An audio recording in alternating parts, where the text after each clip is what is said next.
Na Rádio Bandeirantes, eleições 2022. Vamos falar de eleições aqui nos bastidores do poder, porque hoje nós tivemos mais uma rodada da pesquisa para a presidência da República, elaborado pelo Poder Data, pesquisa feita entre os dias 24 e 26 de abril.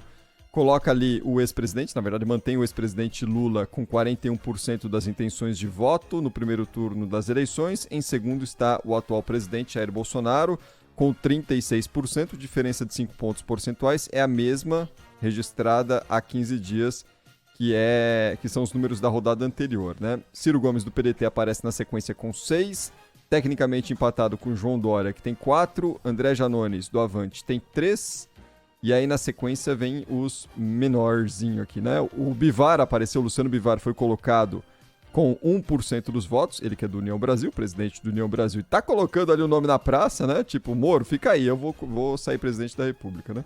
E a Simone Tebet, do MDB, que tem 1 ponto também, junto com o Luciano Bivar. Dá uma bela chapa, hein, Cláudio? Emael, o Péricles, o Dávila, a Manzano e a Vera Lúcia não tem nenhum ponto, brancos e nulos somam 4, não sabem, somam 3 pontos. E aí na simulação do segundo turno, neste momento, Lula com 48%, Bolsonaro com 39% segundo o Poder Data, Cláudio.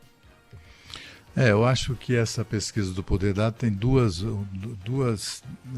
novidades interessantes, muito interessantes, que a gente precisa registrar. O primeiro é o registro de que o presidente Jair Bolsonaro se aproximou ainda mais do líder das pesquisas, que é o líder dessa pesquisa, que é o ex-presidente Lula. Só que numa situação praticamente de empate técnico, né? Agora apenas 5 pontos os separam. Imagina que durante todo o ano de 2021, e eu ficava aqui, minha gente, fica de olho. Durante todo o ano de 2021, os institutos de pesquisa davam em favor de Lula diferenças de até 28 pontos. Era um negócio espantoso. Mas, enfim, a partir de 1º de janeiro, quando começou a vigorar a resolução 23.600 do Tribunal Superior Eleitoral, que obriga os institutos de pesquisa a disponibilizar à Justiça Eleitoral todos os detalhes dos levantamentos que realizam, né, toda a intimidade, né, todas as vísceras de uma pesquisa, aí os números começaram a se aproximar, né, que é exatamente para não, se alguém eventualmente pedir para ver algum partido, só quem pode solicitar isso são os partidos políticos e os candidatos quando forem oficializados lá em julho como tal, né, como candidatos. Agora, por enquanto, só partidos, e os partidos devem ter outras prioridades além de fazer auditoria em pesquisa. Então, essa aproximação aí tem sido cada vez maior do presidente da República atual em relação ao seu principal adversário, agora 5 pontos o separam, e a pesquisa mostra também um crescimento consistente do ex-governador de São Paulo, João Dória.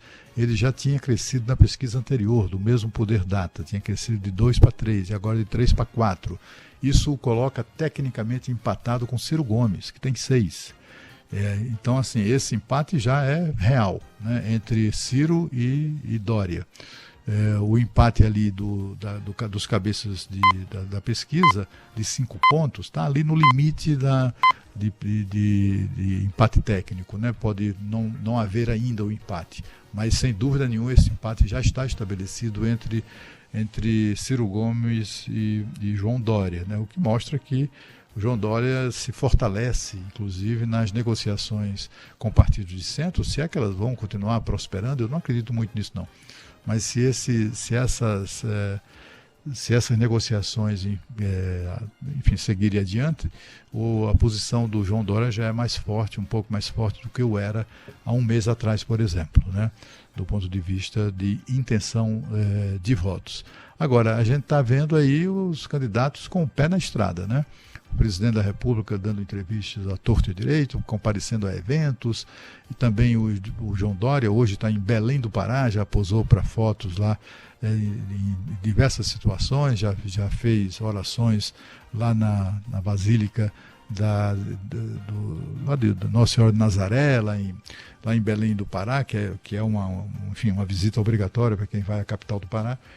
E ontem o Ciro Gomes O Ciro Gomes fez uma, como o Dória já tinha feito no começo da semana. Ontem foi a vez do Ciro Gomes visitar a AgriShow, que é um dos maiores eventos do agronegócio brasileiro, um dos eventos que mais expõem, mais demonstram a pujança do agronegócio brasileiro, que é a grande locomotiva da economia nacional, né? O agronegócio só dá boas notícias para o Brasil. Não tem essa história de crescer um mês, cai o outro. Não. O crescimento é consistente, né? A produtividade, a tecnologia que foram incorporadas à produção brasileira, tudo isso faz do agronegócio motivo de muito orgulho para todos nós. E eventos como o AgriShow são uma demonstração disso, né? São uma oportunidade para se ter ideia, né, do tamanho que representa, que significa o agronegócio para a economia nacional. Pois bem, o Ciro Gomes deu ali um rolé lá no AgriShow. Ele é uma figura que é meio metida esquerdista, né? Embora não seja. Mas, enfim, esse negócio de ser esquerdista no Brasil tem suas vantagens e desvantagens. Ele certamente, entre os aliados do seu próprio partido, essas pessoas devem torcer o nariz para o agronegócio. Mas ele foi lá, fez muito bem de ir, é assim que deve ser feito mesmo. Mas quando ele estava lá dando um rolé no AgriShow, ele, ao ser reconhecido por alguns bolsonaristas, ele começou a ouvir gritos de mito, Bolsonaro, coisas do gênero, que é absolutamente normal, né? O Lula sai às ruas se sair, né? Não tem saído não. Mas quando sair ele vai ouvir, né, impropérios, além também de gritos dessa natureza.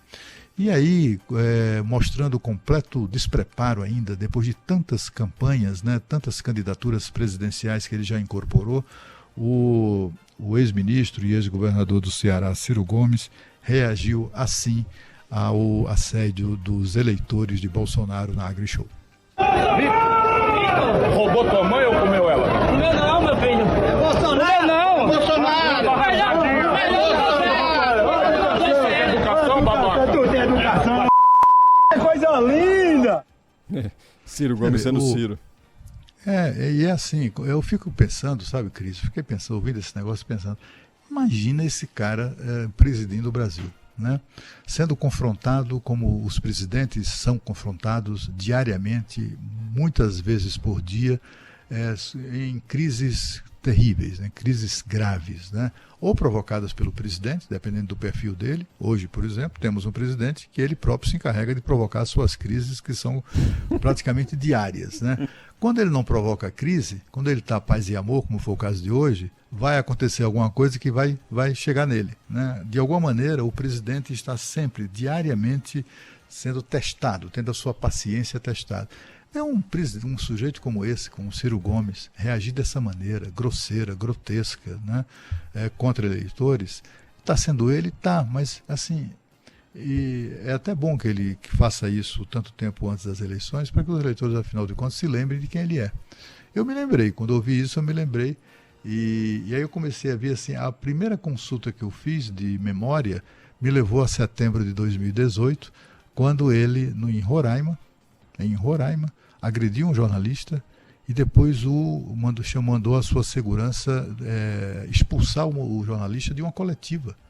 Você já pensou que coisa? Imagine por um minuto, por um segundo, um presidente da República expulsando um jornalista porque não gosta das suas perguntas impertinentes de uma coletiva, né?